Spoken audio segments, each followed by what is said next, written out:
The first blush of spring painted the meadows around, whiskerwood with strokes of emerald and daffodil yellow.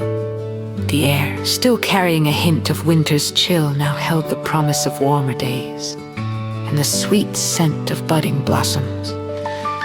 In the heart of Whiskerwood lived a clouder of cats, each with their own distinct personality, but all united by a shared love of sunbeams and the thrill of a good chase.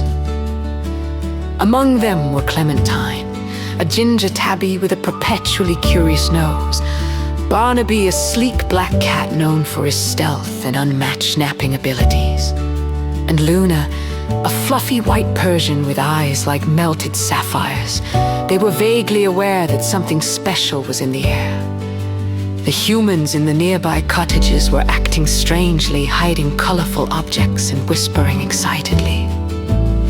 One sunny morning, Clementine, ever the explorer, noticed a peculiar trail of shiny, crinkly material leading from the edge of the woods.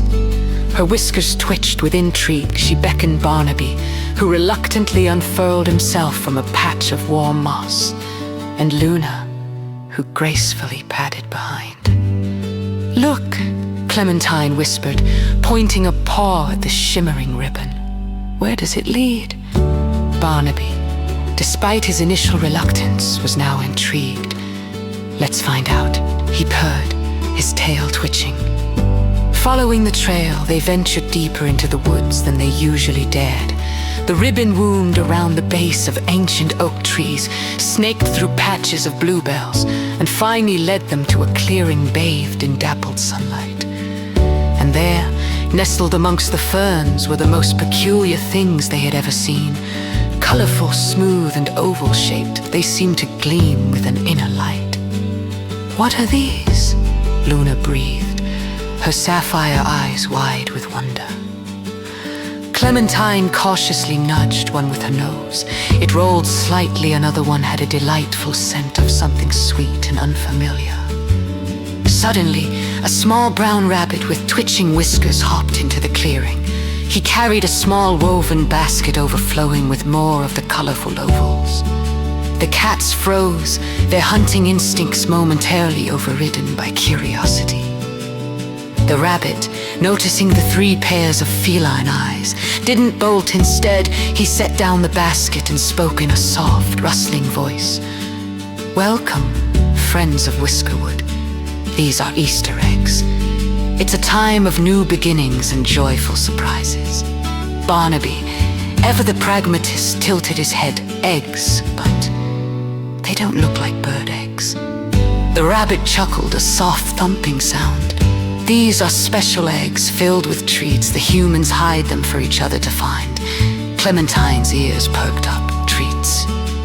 The rabbit nodded. He carefully took a small, brightly painted egg from the basket and cracked it open with his teeth. Inside was a tiny, fragrant piece of dried fish. He offered it to Clementine. Clementine sniffed it cautiously, then delicately took it in her mouth. Her eyes widened with delight. Barnaby and Luna eagerly accepted their own treats. Small pieces of chicken and creamy catnip drops. For the rest of the morning, the cats and the rabbit explored the clearing, discovering more hidden eggs.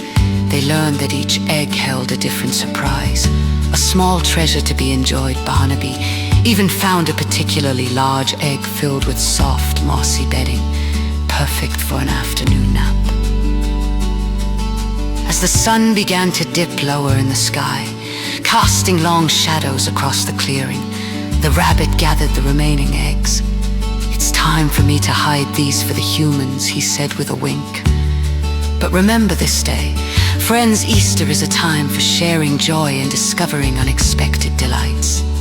The cats watched him disappear into the woods, their bellies full of treats and their hearts full of a newfound understanding. They returned to Whiskerwood, their usual feline pursuits now tinged with the magic of the colorful eggs and the friendly rabbit. From that day on, the cats of Whiskerwood held a special fondness for the spring season. They would often venture near the human cottages, their eyes peeled for any stray shiny ribbons or unusually colored objects. They might not fully understand the human tradition of Easter, but they understood the joy of a shared discovery and the sweetness of an unexpected treat. And sometimes, if they were very lucky, they might even catch a glimpse of a small brown rabbit hopping through the woods, leaving a trail of springtime magic in his wake.